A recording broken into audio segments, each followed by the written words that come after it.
Cap breakers. Can we finally go over the cap? Or we still gonna be doing the same thing we did in NBA 2K25? Let's talk about it. Bake fam! First and foremost, giving honor to God. Thank you for giving us another day to do what we love to do. Today we jumping right into this thing, man. We talking about cap breakers and how cap breakers can be used very differently than they was used last year. Without further ado, let's jump into some of the reasons why I think cap breakers may break NBA 2K26. Let's get it.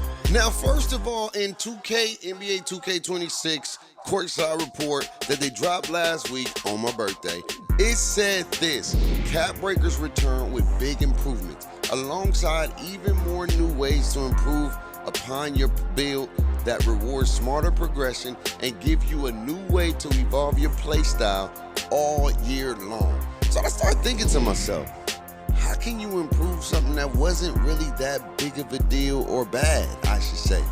And then I started doing some digging and getting on my macaroni detective vibes, and I did some research, and I saw this brother who's a very, very known 2K content creator by the name of Statistics, and he's playing my team now. But he said this in a tweet. He literally said this: 2K will for sure make cap breakers on NBA 2K26 how they originally wanted to do them on 25, which means that if your build cap is, for example, 95 three-pointer, then the cap breaker, aka, will actually let you break the 95 cap and go higher.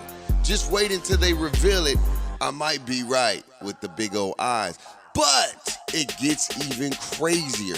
My man Stacks, who just got rehired with 2K, who does the little live stream with Evan when they drop NBA 2K content news, said this: that would be fire. Now you gotta think, why would Stacks comment on that particular tweet? There's so many more things you could have commented on, and you comment on that with the cap breakers tweet. That got me thinking that what if 2K allows you to go above the cap, where when your build only can get a 95 three ball if you max it out, but you can go above the max? What would that do for 2K? How would that change the landscape of how we play this game to finally go above and beyond the cap breakers? And would it allow you to get the animations and the badges like they was able to do in this year's game? Well, I should say, if you was a certain height, certain build, certain all that good stuff. They did say they was going to balance it, but think about it, fam. Think, for instance, a 7-foot center in NBA 2K25 can have a 94 mid-range and an 86 three-ball. Imagine if he was able to go above the cap, and you allowed him to use 5 cap breakers on each area, right? And you get a 99 mid-range, and you can even have a 91 three-ball on a 7-footer. Imagine having ball handling, little speed with ball, and all that other craziness. Bro, you talk about a demi.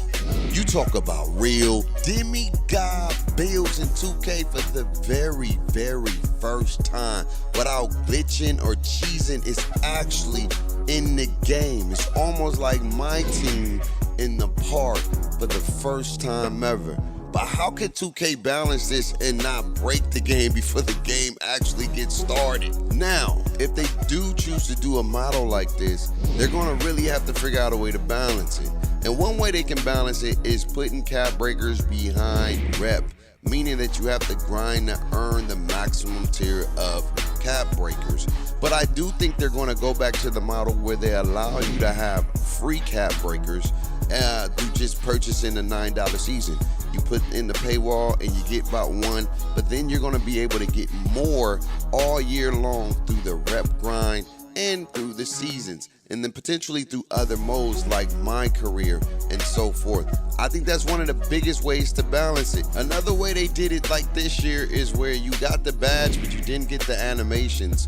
So for example, if you was able to get a 92 or a 90 ball handling on a guard that was 6'6", he wasn't able to get the Kyries or the Stephs or the Garlands or anything like that because he was above the height requirement. I think you may have to do that again, because if you allow the animations to be unlocked alongside the badge, this 2K community is about to go bonkers if you allow them to do that. And the crazy part about it is, I wouldn't be far-fetched if they do, because 2K is in a really, really big situation right now where you got GTA 6 coming out next year, and you got a lot of people really not really rocking with 2K right now. How else can you get them to come back and to have fun and to be excited to play this game again? By allowing things like this to happen, and within some parameters and things like that. But we're going to find out. Hey, I got another video that we're going to be talking about the Max Plus ones and the Tier 1s and Tier 2 badges and how that can change NBA 2K forever, aka 26, that is. So stay on the lookout for that. Until next time, man, y'all know the vibes. Live life, stress less. You're rocking one of the best. Without God, my life will be a mess. Always remember to have faith, hope, and love until we meet again, family. Tell somebody you love them. Peace!